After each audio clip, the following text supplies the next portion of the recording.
চোট কাটিয়ে অনুশীলনে ফিরলেন নেইমার। ফিরবে কি হাইতি ম্যাচে?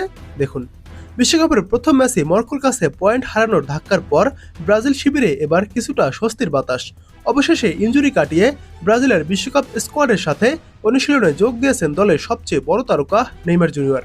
গতকাল মঙ্গলবার রাতে নিউ ইয়র্কের বাইরে দলের বেস ক্যাম্পে চোট পাওয়ার পর প্রথমবারের মতো বল পায়ে দেখা গেছে নেইমারকে। তবে সেলেসাও ভক্তদের জন্য এখনই পুরোপুরি স্বস্তির খবর নেই, কারণ এখনও ম্যাচ ফিটনেস থেকে বেশ দূরে রয়েছেন নেইমার। গত 17 মে ব্রাজিলের ক্লাব সান্তোসের হয়ে খেলার সময় ডান পায়ের কাফে চোট পেয়েছিলেন নেইমার। সেই ইনজুরি নিয়ে তিনি কার্লো আনচেলত্তির বিশ্বকাপ স্কোয়াডে যোগ দেন।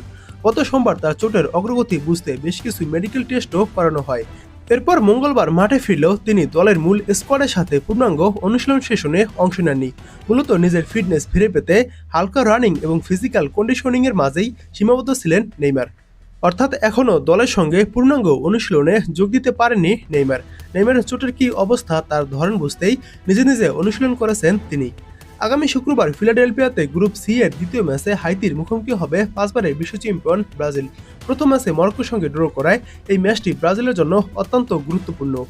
তবে মেডিকেল টিমের পরামর্শ অনুযায়ী এই ম্যাচে নেইমারকে নিয়ে কোনো তাড়াহুড়া বা ঝুঁকি নিতে চান না আনচেলত্তি। ফলে হাইতির বিপক্ষের ম্যাচে তার খেলার সম্ভাবনা নেই বললেই চলে। বেঞ্চে বসেই সতীর্থদের জন্য গলা ফাটাবেন নেইমার। তাই তো এখন পর্যন্ত পাওয়া আপডেট অনুযায়ী এই হাইতির বিপক্ষের ম্যাচও নেইমারকে পাওয়া যাবে না। তারপর স্কটল্যান্ডের বিপক্ষের ম্যাচে নেইমারকে পাওয়া যাবে, এমনটাই গণমাধ্যমের খবর। তবে নেইমার এখন অনুশীলনে ফিরেছেন এবং ধীরে ধীরে একা একা অনুশীলনের পর দলীয় অনুশীলনে যোগ দিতে পারবেন। তবে আর কিছুদিন হয়তো সময় লাগবে, তবে নেইমার ফিরবে খুব শীঘ্রই। নেইমার সহ বিশ্বকাপের খুঁটিনাটি আপডেট পেতে আমাদের টাইমস টু ফুটবল ফেসবুক পেজে ফলো রাখতে পারেন। সেখানে নেইমার সহ ব্রাজিলের সকল খেলোয়াড়দের আপডেট দেওয়া হয়। তাই অবশ্যই নেইমার এবং ব্রাজিলের আপডেট পেতে আমাদের টাইমস টু ফুটবল পেজে অবশ্যই ফলো দেবেন।